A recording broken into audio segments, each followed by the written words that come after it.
Kumusta mga brad? Isa nga po ngayon sa mga sabi nating pinakamurang motor ni Honda. Wala iba kundi ang kanilang kalalabas lamang na Honda Navi 110. Sa presyo nga pong 55,900 pesos, magkakaroon ka na ng motor. Pero syempre kung ano yung binayad mo, yun lang din yung makukuha mo. Ang ibig kong sabihin, simple lang talaga siya. Hindi siya ganun ka-high-tech katulad ng ibang motor. Medyo may pagka-old school, pero astig.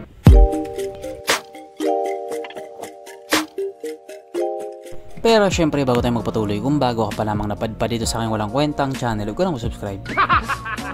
So yun na nga, para nga po doon sa mga hindi nakakalam, ang Honda Navi po ay automatic. Yes po, automatic na parang katulad nga po sa mga scooter. At para naman doon sa mga taong nagsasabing, bibili na sana ako kaso lang wala palang gulay board.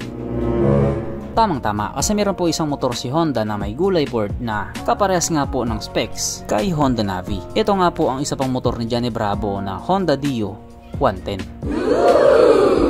Unlike nga po doon sa Honda Navi, ito ay may floorboard na talaga. Wala ka na magiging excuse kesyo trip mo yung may gulay board. Mukha mo mukhang gulay board. At katulad nga din po doon sa Honda Navi, abot kaya din po itong motor na ito. Sa presyong 62,400 pesos, magkakaroon ka na ng Honda Dio. Pwede ka na makipag-angasan kay Avenis at kay Bergman. Itong motor po kasi na ito, although maliit yung mga gulong niya, pero hindi po natin masasabing maliit siya. Kasi kung makikita nyo nga po yan sa personal, bulky talaga yung kaha niya. Kung sa bagay, gawang India, ganun naman talaga. Hindi ko lang alam pero ganun talaga yung design ng mga scooter doon sa lugar nila. Kunting mekos-mekos lang may motor na. Kaya dahil dyan, pag-usapan na lang natin kung ano bang meron sa motor na ito at kung gaano nga ba talaga siya kaganda. So ito nga po ang Honda Dio 110 na mayroong 109 cubic centimeter engine displacement, 4-stroke single cylinder, single overhead cam with 2 valves, carburetor type at ito po ay naka-air cooled.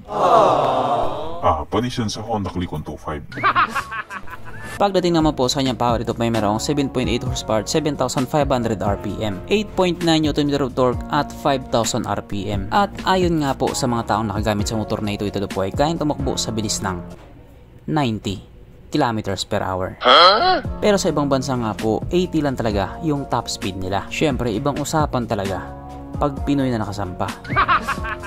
Ang kanyang tangke ay karga ng 5.3 liters fuel ng capacity na kumukonsumo naman na po ng 55 to 58 kilometers per liter. So kung usapang patipiran, matipid din talaga yan. Partida, carb type pa yan. Ang sukat ng kanyang gulong 90/100/10 sa harap at 90/100/10 din po sa likuran. So paras lang yung sukat ng mga gulong niya. Pagdating naman po sa kanyang braking system, ito po ay naka-drum brake sa harap at drum brake din po sa likuran. Of course, wala siyang ABS pero meron naman po siyang CBS or combi brake system.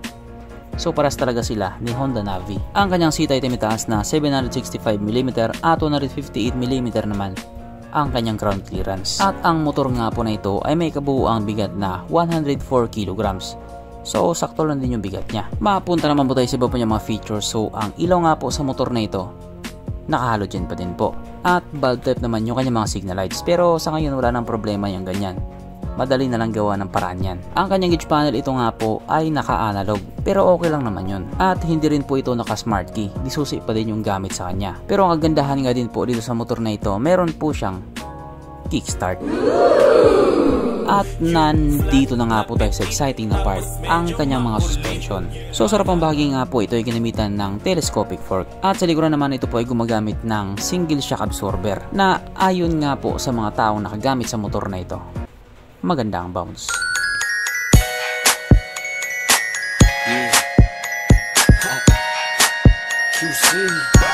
Syempre, meron pang isa.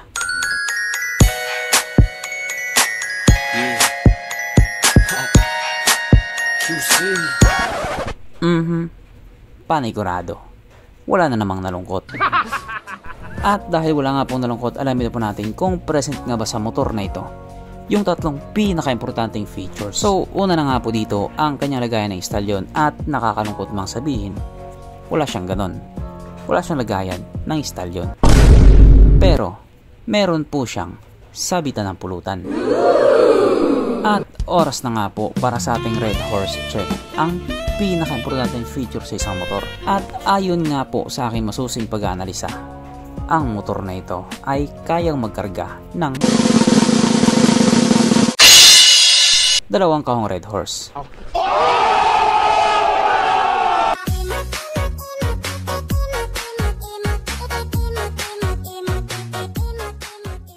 So therefore ang motor na ito ay recommended.